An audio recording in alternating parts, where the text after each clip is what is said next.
How are you supposed to stay away from politics in the average Elders Quorum lesson without reading everybody a bedtime story? Those points of contact where the gospel meets real life is where the majority of discussion should take place. And when you start bringing those things up and people start talking about it, you'll actually see that people are living different varieties of the gospel in their life. If you want happy wives, happy husbands, and engaged youth that are active in the church, focus on getting the Elders Quorum right. And now for a cultural callout.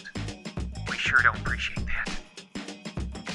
Welcome back to Salty Saints. My name is Hayden Holm. I'm joined today by my brother Tanner. And today we are tackling part 2 of the Forgotten Elders Quorum.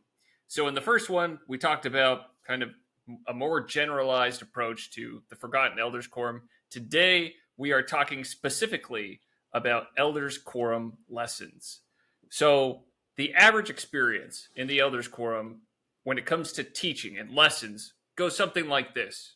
You walk into the gym, you see about 3 or 4 rows of metal chairs set up. You go in, you sit down in your chair, you try and sit about 1 to 2 chairs apart from the next brother so that you don't have to talk to them. And then you pull out your phone, you pull up the Gospel Library app or other apps, and you wait for the teacher to pull out the general conference talk so that you can take turns reading paragraphs in silence. So how does that check with your average experience in the quorum? Yeah, I've had that a lot actually, and it just does not. I can't tell you how soul crushing it is to get down. You start talking with a bunch of the other elders in the room, a bunch of the brethren, and then the elders quorum president or somebody quiets everyone down and then starts asking if anyone read the lesson, or if everyone read Come Right. Follow Me, or is actually prepared to discuss something this week.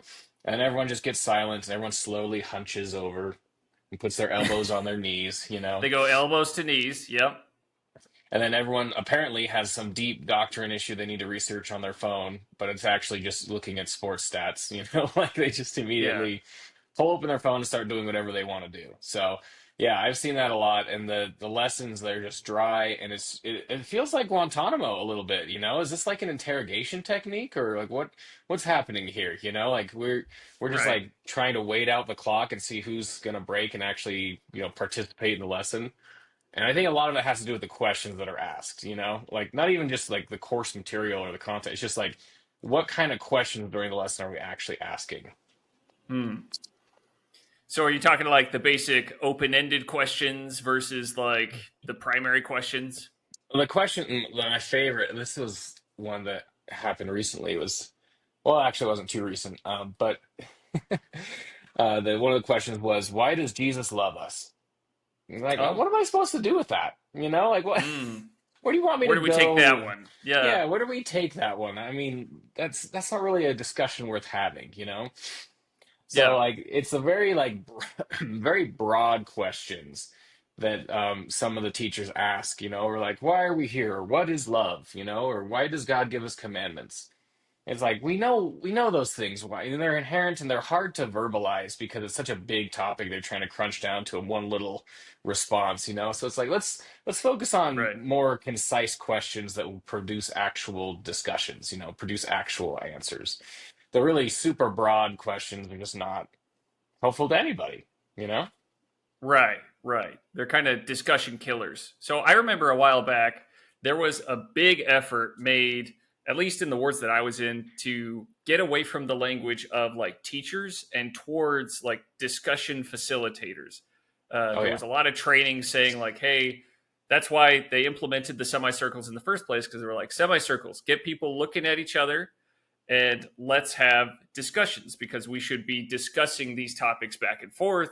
And you are not a teacher, you are a discussion facilitator.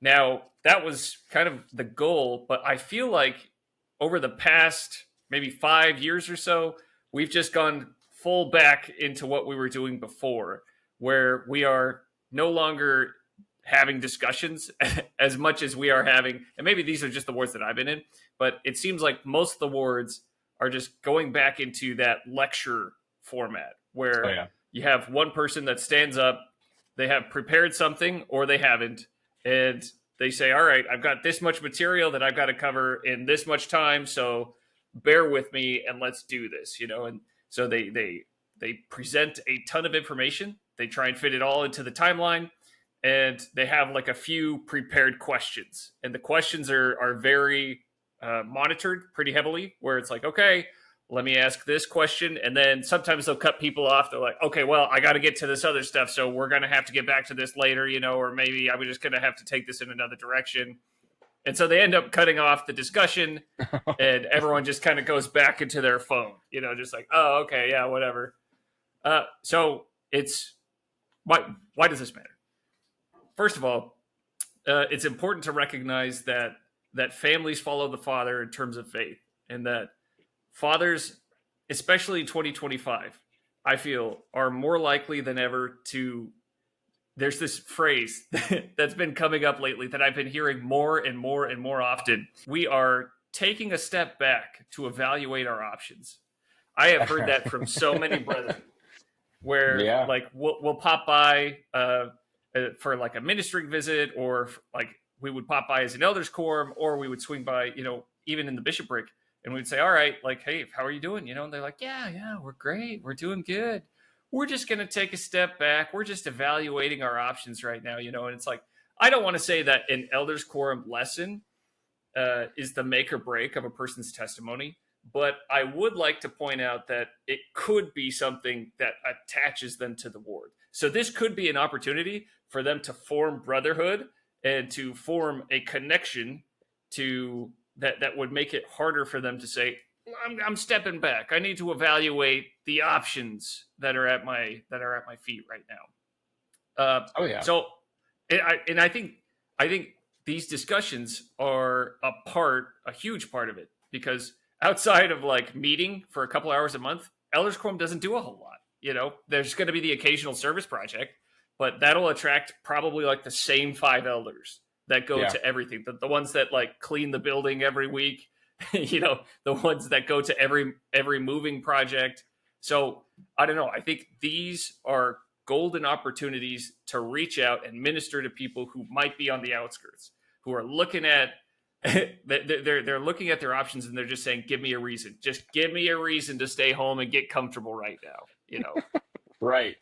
Yeah, I mean, and there's a lot of elders that I know, well, not in this ward, but in previous wards, that they would go to sacrament and they would just dip right after sacrament and go home on those Totally. quorum weeks. It's like, I don't want, 'cause nobody cared.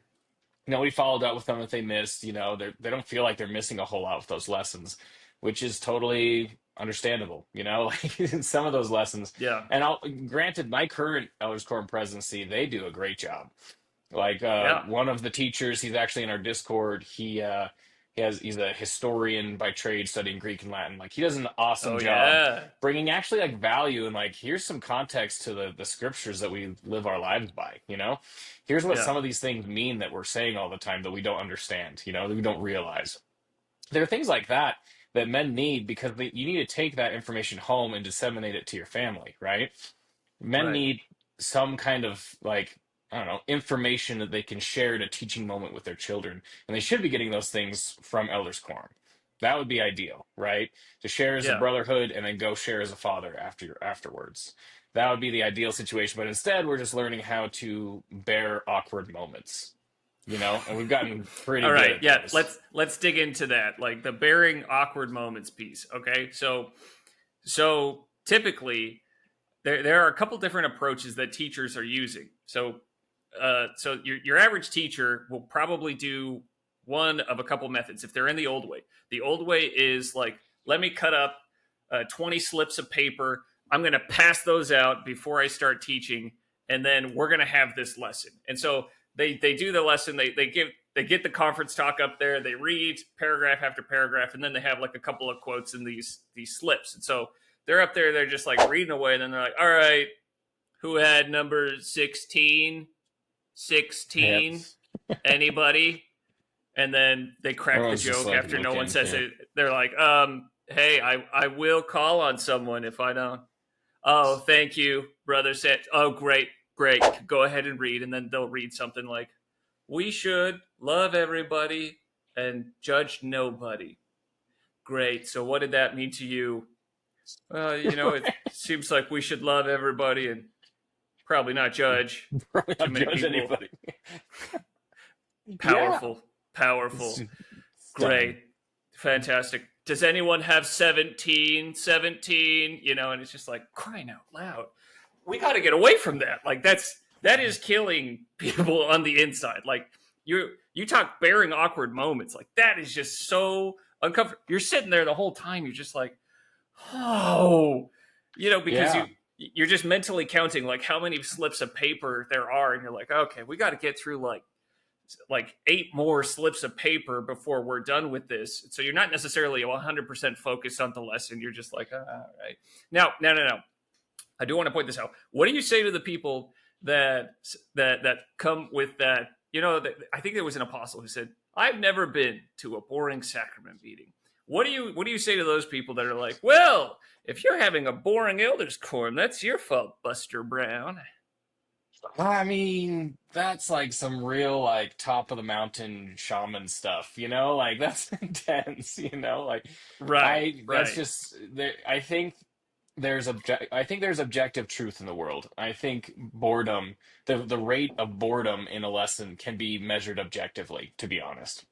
So I just like I will never be an apostle. I can't do it, Like I Yeah. can't say that I'm just not bored because there's some Mm, people who just talk slow and there's some people who refuse to engage a conversation with the group, and as soon as people yeah. talk too much, they cut them off and they say, "We're moving on to the next bullet point."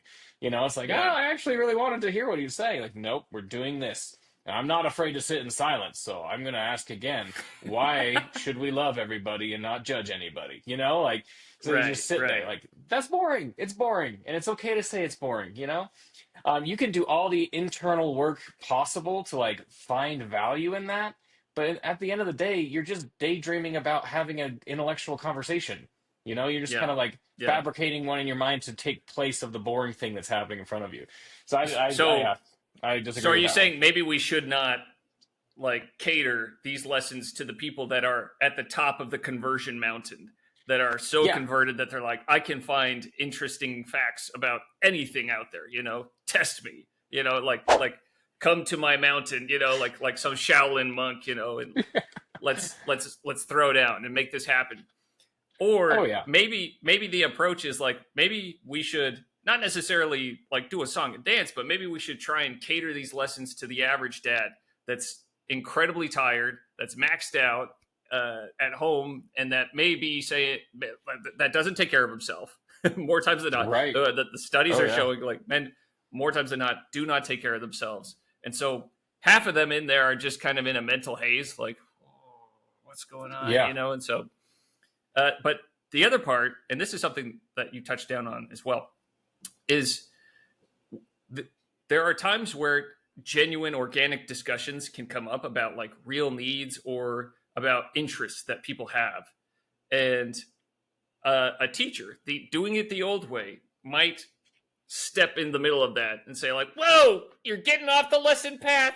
Cut that out. I don't like that. And so the thing is, I've had that happen where like a brother started talking about he started talking about something. I can't remember what it was, but he started talking and it led to like 3 or 4 other people just like they didn't even raise their hands. They just started talking, and it was great. Like it got like 2 or 3 other brothers kind of they woke up a little bit. It was kind of like that movie with Robin Williams, The Awakenings, where Yeah. everyone was just like in that catatonic state, just like shuffling around. He gives them the drugs and they all He start woke him up. moving. Yeah, yeah. Yeah, he woke him up and people started participating. And then there was one guy in there who was just like, brethren, I'm going to stop you right here. We cannot have this discussion. It's getting too political and we're not going to have any of that, And I was just like, oh, man. Here's the thing.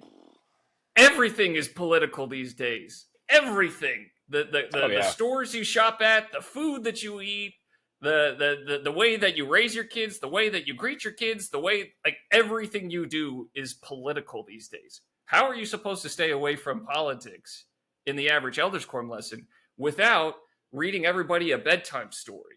That's the real question here. Because like you can go and you can read a conference talk, but most people heard it during conference, and if they didn't hear it Yeah. during conference, they probably haven't read it yet, but they're probably not eager to listen to that talk in elders Not quorum. spiritually attuned and Taylor's quorum to take it in. Yeah. Yeah. They're probably just sitting there just thinking like, okay, this is a nice break for me. I just get to check out a little bit until I have to go get my kids and then schlep them into the car and go home. So it's difficult. Now, the new way, facilitating discussions, all right? I think one of the problems that we've been getting into is that the reason why we fall back into this teaching model is because I don't think we've actually updated the names of the callings in most wards to reflect that. So we are still calling elders quorum teachers. We're still calling Sunday school teachers and youth teachers instead of discussion facilitators, because that term is going to come with mental baggage. When people get called, when they accept that calling, they're going to be like, I am a teacher, which means I need to cut out slips of paper. I need to I need to get everything in a row. We've got to sit in rows. Yeah, I got to tell everyone to put their phones down, and I've got to tell everyone that they need to group up and that they need to move up a couple rows because I don't want to have to yell to the back, which they're going to end up doing anyway because there's always somebody with bad hearing in the quorum. Oh yeah, but 100%. But so I mean I feel like that could be one of the reasons why we have fallen back into the tradition is that we haven't updated that. And so I think if you were to call people as discussion facilitators, it would make them take their calling a little bit more seriously and say like, wait a second, what does that mean? What does that look like? It's like, well, go and find out, let's go and find out. And that would send them to materials. And I mean, the materials are I'll still use that language of like teacher. And so I don't know, and maybe this is something we could put in the chat. Was this discussion facilitator thing, was that just like a Utah thing? Was that just like one ward or a couple wards that were doing that? Or was that like a church-wide thing? Because like, I can't remember, but like the handbook, all of our materials still say like, you have teachers, you don't have discussion facilitators. Now they do encourage discussion and they do encourage things like being spirit-led, but the language is still around teachers. So, yeah. But outside of language, what do you think?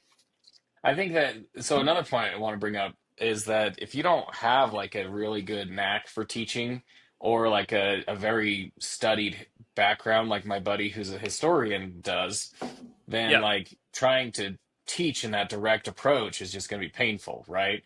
So I think you're really onto something with the whole discussion facilitation approach. But I also think that we need to take in the course, the material for that day, whether it be a conference talk or something from Come Follow Me. And instead of focusing on the core theological idea, which we should briefly, everyone in Elders Quorum largely knows what that's going to be. You should focus on the edges of that where, the actual theology meets application in real world existence, right?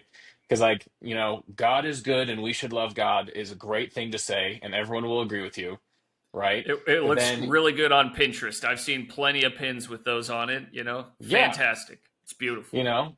And you hear all the elders saying, they'll all say like, follow the word of wisdom, pay your tithing. They'll give you all the right answers.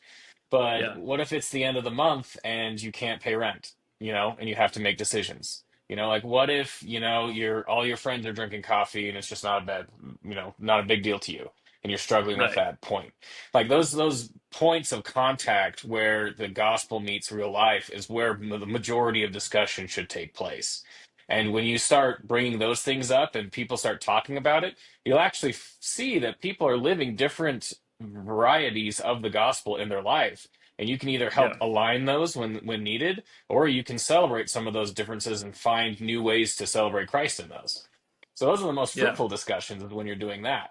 When you're just focusing on like the very like high level view of the gospel, then everyone's just sitting there waiting till the clock strikes 1 or whatever time you get out of church. Yeah, it's too high level that they don't connect with it. They're just like, I guess that works for somebody. That guy who can never find a boring sacrament meeting, it works for him, but that doesn't work for me. Men just want to know what to do. Just tell them what to do, and tell them how to do it. So give them a situation, help them apply it, and move on. That's what I would say. So let me crack open the handbook real quick. So this is what the handbook says about elders quorum meetings. It says the meeting begins with a prayer. Then a member of the presidency leads the quorum members in counseling together for 5 to 10 minutes about relevant challenges, needs, and opportunities. So that's huge. Mm, I yeah. don't think I've really ever been in a quorum that does that, where we Right. say, all right, well, and I know we had Daniel Oki on a while back, and he's got a great way to do it. If you haven't seen, go watch that episode. But the way he gets that information is through anonymous Google forums. And so he gets these forums out there and they talk about these questions, and it's great. I think that's the best way I've seen so far to get that information. And then they counsel together. And that is where the rubber can actually meet the road. In addition, I think you need to use that to fuel the talks that you decide to talk on or teach about or discuss as a quorum Yeah. in elders quorum, because it says focusing on the Savior in this counseling will help quorum members build testimonies, receive temple ordinances, keep covenants, and increase discipleship. So notice the language there. It said focusing on the Savior in this. Did it say lesson? It said counseling. It said Hmm. counseling will help core members build testimonies, receive temple ordinances, keep covenants, and increase discipleship. That's the strengthening of your brotherhood right there. That's the unity in the quorum that you feel. It comes through that counseling. And so quorums need counseling. It is the real big takeaway from this. So then it says the elders quorum presidency selects topics to counsel about based on the needs of the quorum members. And it goes a little bit more, but the last piece I want to touch down on. The focus should be on topics in one or more talks from the most recent general conference. The elders quorum presidency prayerfully selects conference messages for core members to discuss. They make these selections based on members' needs. So I've been in plenty of presidencies where the talks are pretty much just like, it's like playing pin the tail on the donkey. You're just like, all Yep. right, well, here's this talk. The goal is to cover as many talks as you can in that Oh, time yeah. frame. Like we got 6 months. This one looks good here, and this one would fit good there, and this one, oh, that could be close to Pioneer Day, so we'll do that one there, and we'll do this one here, and that one there, and boop, boop, boop, boop. And it ends up like the Grinch, the scene in the Grinch where he's just like flipping the mail out, like Yeah. jury duty, blackmail, eviction notice. Yeah, so it's all just that. And so I mean, I think there is a big call to action in this section. This is a big section that I think is oftentimes overlooked and could be the make or break of a quorum. So this could be the start of somebody forming a bond to their quorum and forming a closer bond to the church and their ward. What do you say to those elders quorum instructors or presidency members who say like, I don't want to get into like those topics, like figuring those things out, because like then we might get into worthiness stuff where people are confessing things in front of the whole class, and that could lead into an awkward discussion, and I don't want to do that. What do you say about that? I mean, you have to take some courage in your calling and divine some personal revelation for what you need to teach, right? Or discuss. I think that, yeah, sometimes when you kind of take a step into the chaos, you're gonna, stir up some things that might not be pleasant to discuss. But I also think that those are opportunities for, your quorum to come closer together. Yeah, And that's something that you have to trust with you and your quorum and kind of feel out. It's like, are we, do we trust each other enough to actually talk about these things and help each other through it? Because the alternative is to sit there and say bland stuff and not bond at all, right? I just right, don't think right. that's worth it. I Everyone think just stays surface level, and it becomes yeah, that song from Encanto. We don't talk about feelings. No, yeah, no, no. that's And exactly that's it. what it Yeah, is. And that's what it is. And so you have so many people that just go there and they're just saying like, hey, life is that you ask them like, hey, how are you guys doing? Good, yeah, canned response. Okay, we'll just move on to a great. canned lesson. Family's good. How's your work? Great. And you don't realize that guy's probably on the brink of like a lot of major decisions, and maybe he just lost his job, and maybe like his life is falling apart. Maybe his wife is considering divorce, but he's not going to tell you that. If you don't Yeah. earn his love and respect, he's not going to tell you that. And you're not going to earn his love and respect by just talking at him. You actually have to figure out what he's thinking, what he's feeling, and you have to connect with him on that level. So there are some 100%. studies that I want to point out. It says men need to talk to each other about real problems facing them. One effective means for men to deal with mental distress is through interpersonal communication, be it smaller problems or more severe strains. Communicating with others has repeatedly been shown to improve mental health, increase emotional well-being, and contribute to coping with life stressors. Self-disclosure, i.e., an interaction between at least two individuals where one intends to deliberately divulge something personal to another, particularly important in this regard. The benefits of self-disclosure are twofold. First, sharing negative emotions such as anxiety, anger, bad moods, and more severe mental health problems with others can directly promote mental health and psychological well-being. Another study focusing on men's self-disclosure, for example, suggests that if men disclose their mental distress to others, this can improve their distress through reduced feelings of loneliness. On the contrary, the non-disclosure of mental distress, i.e. the failure to divulge distress to others, can increase or lead to mental health issues and even more serious mental health disorders among men. So that's huge. That's huge. Yeah. That means that men, and they can't talk about this at home. That's the thing you gotta understand. Yeah, I feel like an Italian father. Why are you doing this to your mother? Like you gotta understand this. Like they can't talk about this to necessarily to their spouses and to their children and stuff like that, to their families, because their families, I mean, you have to have a high level of trust and confidence in them. And I'm not saying that you can't, but obviously you can. But a lot of them feel like they cannot because their relationship with their spouse might be at a place where if they were to divulge that, it might cause the spouse to buckle and to start freaking out. And that's the last thing the husband wants, is that for the wife to freak out. I have there's this is one of the, if I had a tie, I'd flip it. But one of the doctrines of Hayden right here is that Adam fell that men might have joy and Eve fell that women might worry. And this is the one thing is that there are so many times in a life where a man needs to talk about stressful things, but if he feels like if he approaches his wife with that, it's a growth opportunity for the wife for sure, and it will strengthen that relationship if you do. But at the same time, I'm going to throw a but. There are times where the man is like, I'm maxed out. I can't do this right now. Like if I tell you this and you start freaking out, that adds to my load, and I just can't handle that right now. Yeah. Well, I mean, there's some burdens that you carry that, because you're supposed to lean on each other, right? But sometimes the man has so much on his shoulders that leaning on the wife will crush both of you. Like it's she's there to help you, and that's great, and you should share. But there are just moments like I've had moments in my past where I've run my own business, and there was moments where like, we don't have any money, and I don't know if there's any money coming. Is that something? If rent is due in 2 weeks, is that something that I tell my wife? 2 weeks from rent being due? No, I could, and Hannah could handle it. But do I like that's one of those things I'm like, I'm just gonna keep that between me and God. And it worked out. Yeah. It worked out great, So there's other things like that where like your relationship can certainly grow to that.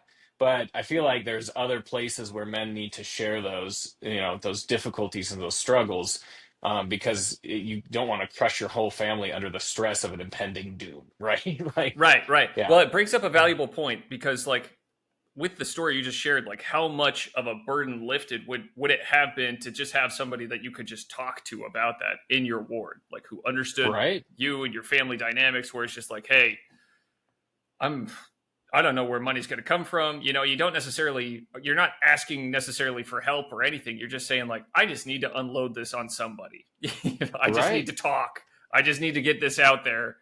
And I mean, from a Jungian perspective, I mean, that's half the battle of integrating the shadow, is just articulating what's going on in your mind. And so it's really important for men to be able to do that. And the Elders Quorum should be a place where men can do that with each other. So straight from the handbook, it's saying counsel. counsel based off of needs. Find out those needs. If you need help figuring that out, talk to Daniel Oki. I will get you his contact information, and he will connect you. He'll hook you up. There is one more study I wanted to show before we tap out on this, but it says there are many experiences in life that are unique to men. This can range from certain health issues to harsh struggles of child custody to the toxic societal expectations placed on men. As such, men need support that is specific to them for the sake of their emotional and mental well-being. In fact, a 2019 study showed that men benefit from male-centric support at an early age. The study reviewed medical literature examining the effects of gender-specific support and intervention for boys and young men between the ages of 12 and 25. Of the intervention programs assessed, 14 were male-targeted, 26 were gender-neutral. Of those gender-neutral programs, 8 of them contained all-male samples. The results showed that the male-specific intervention programs had the greatest impact.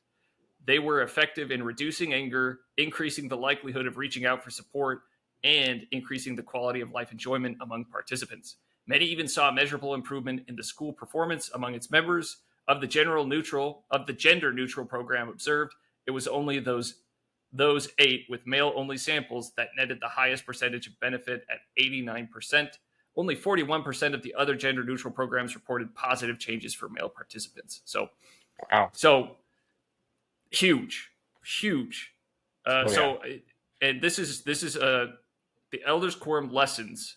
The lessons, we should call them discussions. The discussions based off of needs could be a massive place where brethren can connect and they can just get what's in here out there, and onto 100%. the strong shoulders of a quorum, because the quorum can bear it. They can lift it together. They can bear it. And in a way that his family might buckle.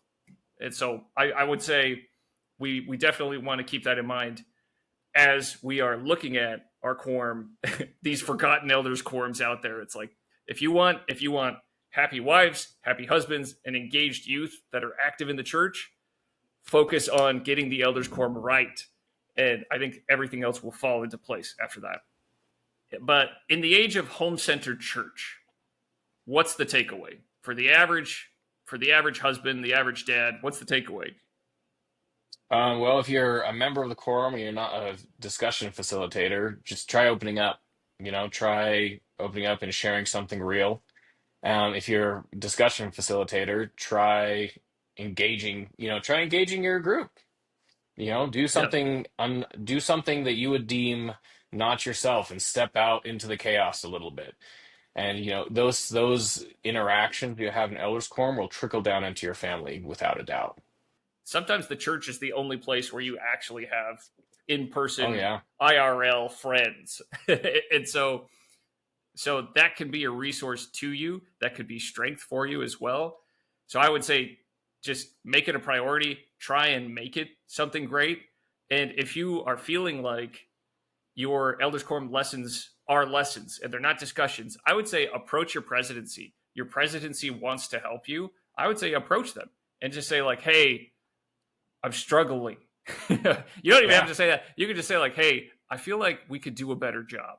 Like maybe with a little bit more grace than what I just said, but ask ChatGPT. They can help you weird that up real nice. But you can approach them and just say like, hey, I think there are some brethren that might be struggling and that could benefit from more counseling and more discussions. And shout out to Daniel Oki, round tables and snacks and anonymous Google Forms. I think that could be huge. Well, if you're struggling to connect with your elders quorum, come play games with us at the very least, or bring your elders quorum with us. We play games every Wednesday night and just throughout the week when people pop up and say, "Hey, I'm gaming." So come play games with us. We have other channels where we discuss interesting things. We share our loads with other people. We share our burdens, and we just try and lift each other up. So that's at dadsneedfriends.com, because dads need friends. So. Definitely. And it's not just games. Like, games is a piece of it.